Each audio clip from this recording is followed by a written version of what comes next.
Hi guys! Another grocery shopping day today. So mag-grocery lang kami na very quick. Buying the essentials lang na kailangan namin for this week. Last week na grocery na rin kasi ako. Dapat sa Pure Gold lang kami pupunta. Kaso kasi kailangan namin ng cat litter na dito lang namin sa SM Marilao na bibili or sa SM lang available. Kaya kami nagpunta dito ngayon. Akala namin naubusan na anong gusto naming brand. Kasi wala na siya dun sa dating pinaglalagyan niya. As in, chinek na namin siya. Wala talaga. So medyo sad. Bibili na lang sana kami ng ibang brand, pero kasi pala, nilipat siya sa ibang shelf. Akala ko ito yung bibilin dapat namin. Good thing is, meron palang available. Nag-relocate lang. Online na kami bumibili ng treats or ganitong food ng cat namin. But this one is our cat's favorite too. Ito. Kaya pag pumupunta ako dito, bumibili lang ako ng paisa-isa. Para pag-uwi namin, may pasalubong kami. So, ito na yung cat litter na need namin. Dati sa online lang ako bumibili. Akala ko okay siya. Pero nung na-try namin ito yung sa SM, na color purple yung packaging niya, hindi na ako bumili online. Ang ganda ng clamping niya, guys. Bala ko magluto ng pansit this week, kaya check namin yung section na to. Meron dito mga pang ramen, if you're planning to cook ramen at home. Ito. Naka-buy one, take one siya ngayon. I'm buying cooking oil again this week. Last week kasi meron kaming lumpia and yung tikoy. So, sobrang bilis maubos ng cooking oil namin. This week, kasama sa menu ko is magluto ng pansit. So, naghahanap ako ng pansit dito sa area na to. Dapat ito yung bibilihin ko. Pansit canton. Dapat dalawa. So, hubby gusto niya ng pansit canton. Ako naman gusto ko ng pansit bihon. Good thing, meron ganito. Can be packed. It's only 132 pesos. So, I can cook both all together. Bumili na rin kami ng Tabasco today kasi wala na kaming hot sauce sa bahay. Namahalan ako dito. Mas gusto ko sana yung Jufran kasi mas mura. Pero kasi ito yung gusto niyang brand na bilhin now. Bumili ako ng pang sinigang. Because this week guys, magluluto ako at itatry ko yung very trending na corned beef sinigang. So, dapat isang pack lang yung bibilihin ko kasi gusto daw niya ng maasim. Kaya dalawa. Yung binili ko isang malaki at isang maliit na pack. Gusto ko rin sana nito kasi very easy na lang sana kung meron akong gustong lulutuing soup, but magpapakulo na lang ako ng beef or pork sa bahay para mas matipid. So, dapat Pure Foods yung bibilhin kong brand. Pero since mahal siya, ito, isa to sa mga gusto kong brand sa corned beef kasi very chunky talaga siya. And feeling ko mas perfect siya for sinigang kasi hindi siya ganun kapino, hindi katulad sa ibang brand. Ito yung binili ko. I think kasya na yan sa amin kasi feeling ko kami lang din dalawa ni Habi ang kakain yan. Bibili ulit tayo ng kitchen towel and tissue paper today guys. Naubos na naman yung tissue paper namin. Sobrang bilis. Kaya kailangan natin bumili ng tissue paper and other essentials. So same brand lang yung bibilhin namin kasi so far so good naman yung nabili namin last week. So, for kitchen towel, ito pa din yung bibilhin ko. It's 76 pesos. Ayoko ng tissue paper nito. Mas gusto ko yung kitchen towel nila. Yung tissue paper sobrang nipis at sobrang lambot. Kaya hindi ako bumibili nun. Pero yung kitchen towel nila, okay naman. And it's cheaper compared sa ibang brand. That one is 76 pesos. Yung iba kasi parang 49 pesos each. Tapos isa lang. Bibili ulit tayo ng sabong panglaba this week because naubos na naman yung binili namin last week, guys. Sobrang dami kasi nang nilabhan namin since yung nagbakasyon kami and then pagbalik. So, the same thing, we're buying Champion. 76 pesos lang yan. Dapat mas malaki. Wala talaga sila yung naka-bottle na color white. Kaya ito na lang binibili ko. And then, bibili din ako ng powder kasi ginagamit ko siya. That bibili ako ng bar, surf bar. Bihirang-bihira ko gamitin. Kaso naman, by 3s lang yung meron sila. Gusto ko isang pack lang o isang bar lang. Kaya, surf na lang ng powder binili ko. Ginagamit ko to normally kapag naglilinis ako ng kung ano-ano. Pero hindi ko siya ginagamit for panglaba kasi nagpalit na kami ng washer. Same brand lang din yung bibili namin today guys na tissue paper. Ito, 12 pieces na siya sa isang pack and it's only 107. So far, gusto ko rin naman tong brand na to. This is the second time na ito yung bibilhin namin. Nakalista today guys yung bibilhin namin. Yung budget talaga dapat is less than 4,000 pesos. Papakita ko na sa inyo later kung magkano yung binayaran namin. I also need this. Ito yung pinibili kong dishwashing liquid na. Sobrang laki niya. The last time I bought is a couple of months. Hindi pa rin ubos. Kaso konti na lang kasi kaya kailangan ko na mag-restock. It's more than 100 pesos guys. And so far, okay din naman siya. Nakakatanggal siya ng sebo. Kailangan na rin pala namin bumili ng sponge today.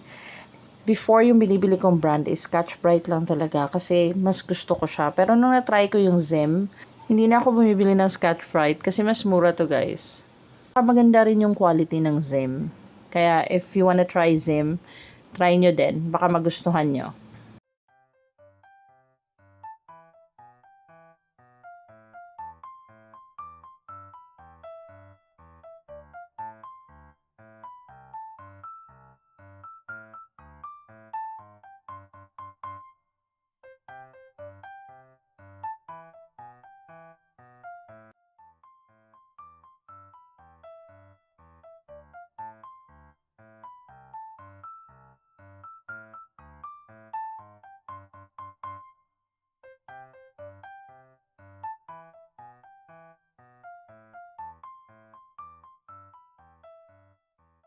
I'm checking this area guys para bumili lang ng isang pack na biscuits. Last year, grabe kami bumili ng mga biscuits ng mga bata. Tapos, minsan nasasayang lang. Kaya this year, we'll just buy what we need. And since marami pang tinapay sa bahay, na normally pag bread, may expiration date, we'll just buy one pack and ito yung bibilhin ko this week. Favorite to ng lahat, coated siya ng chocolate na biscuit. Yung grocery shopping namin ito, it's all over the place kasi kahit may listahan kami, kung ano lang yung aisle na pwede naming daanan, kinukuha na namin yung kailangan namin. Hindi kami pumupunta sa isang section to get everything, then proceed to the next one. Kung ano lang yung pwede naming daanan and makita namin siya, kasama siya sa list, we're just gonna get it. Bibili na rin kami ulit ng shampoo today. Ito yung gamit namin. This has been our shampoo or brand ng shampoo for a while now. For a couple of years na. Sunsilk na green. Dati kasi guys, Head and Shoulders lang talaga yung gamit ko. Kasi kapag gumamit ako ng ibang shampoo, nagda-dandruff ako. Good thing nung nag-try kami nito, hindi na ako nagda-dandruff, kaya hindi na ako nagpalit ng shampoo. Ito na rin gamit ng lahat sa bahay. And hindi naman siya ganun kamahal, kaya carry lang. Let's talk about peanut butter. Charis, alam nyo guys, yung mga peanut butter sa palengke, mas gusto ko silang bilhin. Alam nyo yung naka-orange na takip compared sa peanut butter sa mall. Hindi ko alam kung masarap ba to yung Bonus or store brand na peanut butter. Pero, hindi ako bumibili ng peanut butter sa mall kasi mas masarap talaga yung nasa palengke. Tapos, meron pa naman kaming Eden. Kaya medyo hesitant ako kung bibili ba ako ng Arla or etong cheese whiz pa or hindi na kami bibili at all. But ito na lang binili ko, yung cheesy. Ayan, it should not be pimiento flavor. Kasi pag may pimiento na flavor, hindi kakainin ng mga kids. They don't like it. Bumili na rin kami ng milk. Every week, guys, 2 ganyan yung nauubos ng mga kids. So, parang tag-iisa sila.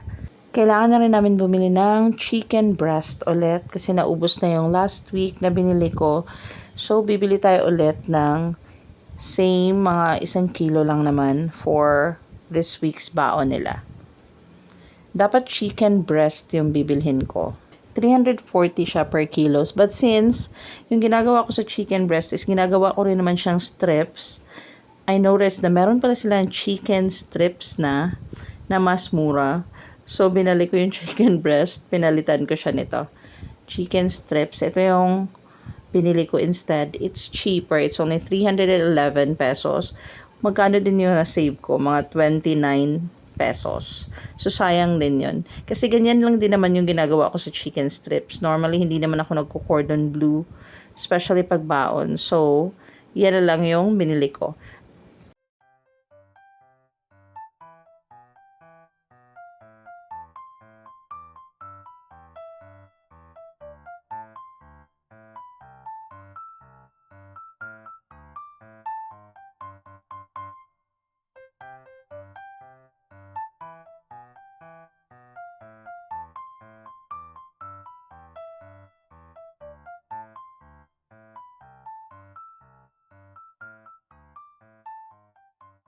Bibili na rin ako ng hotdog kasi mag-spaghetti ako this week. Pero yung maliit lang.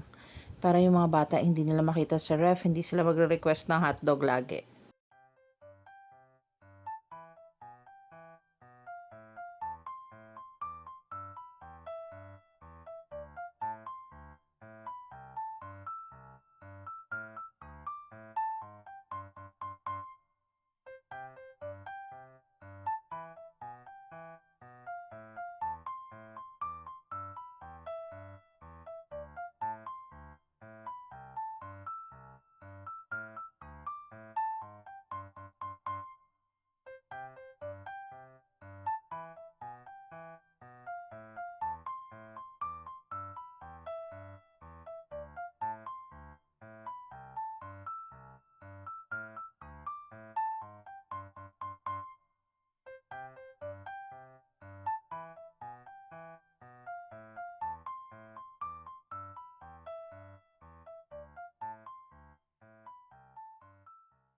Ito yung isa sa mga gusto kong spaghetti sauce na binibili, Italian, kasi medyo maasim-asim.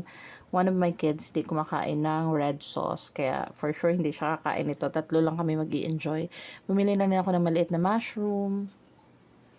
And meron na kaming pasta. So, hindi na namin kailangan bumili. Bumili na rin ako nito guys. Yung half niyan, gagawin kong ground pork. Tapos yung half, ilalagay ko sa pansit.